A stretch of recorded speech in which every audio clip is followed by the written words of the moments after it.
தூத்துக்குடி புதிய பேருந்து நிலைய வளாக பகுதியில் அமைந்துள்ள மாநகராட்சிக்கு சொந்தமான ஒரு உணவகத்தில் மேற்கூரை இடிந்து விழுந்த சம்பவத்தால் பரபரப்பு. இரவு நேரத்தில் கடை பூட்டி இருந்த பொழுது மேற்கூரை இடிந்து விழுந்ததால் பெரும் விபத்து தவிர்ப்பு. தூத்துக்குடி போல்பேட்டை பகுதியில் அமைந்துள்ள புதிய பேருந்து நிலைய வளாகத்தில் மாநகராட்சிக்கு சொந்தமான 50க்கும் மேற்பட்ட கடைகள் உள்ளன. மாநகராட்சி நிர்வாகம் சார்பில் இந்த கடைகள் முறையாக பராமரிப்பு செய்யாததால் கடைகளின் சுவர்கள் ஆகியவை கீறல் விழுந்து அடிக்கடி கட்டிடம் இடிந்து சேதமாகி வருகின்றன. மேலும் பேருந்து நிலையத்திலும் மேற்கூரைகள் கீழே விழுந்து சேதமாகி வருகின்றது. இந்த நிலையில் தூத்துக்குடி புதிய பேருந்து நிலைய வளாகத்தில் சண்முகபுரத்தைச் சேர்ந்த குணசுந்தர் என்பவர் 2 கடைகள் வைத்துள்ளார். இதில் அவரது சகோதரரான முனியசுவாமிபுரம் பகுதியைச் சேர்ந்த சுந்தர் என்பவர் மெர்சி என்ற பெயரில் உணவகம் நடத்தி வருகின்றார். நேற்று இரவு சுந்தர் உணவகத்தில் வியாபாரம் முடித்துவிட்டு கடையை பூட்டிவிட்டு சென்றுள்ளார்.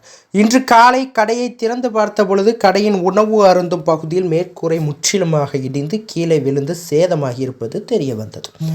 இதனைத் தொடர்ந்து சேதமான பகுதிகளை கடை ஊழியர்கள் அப்புறப்படுத்தினர்.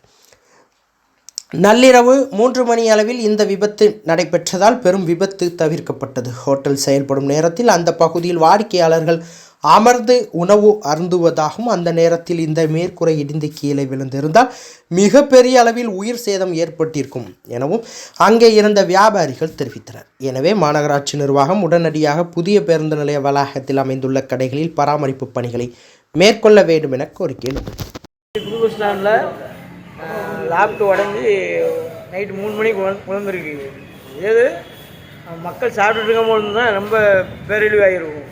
ஏதோ மாநகராட்சியாக பார்த்து கொஞ்சம் கிளியர் பண்ணி கொடுத்தாங்க, கொஞ்சம் நல்லாயிருக்கும்.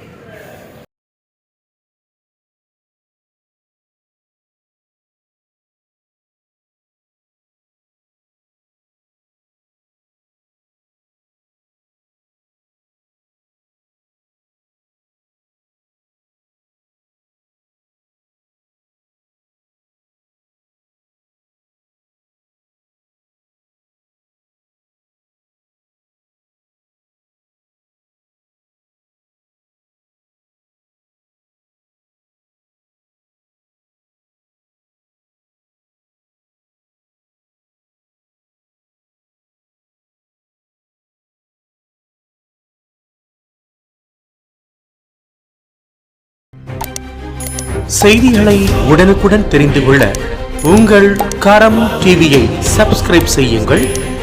அதோடு பெல் பட்டனையும் கிளிக் செய்யுங்கள்.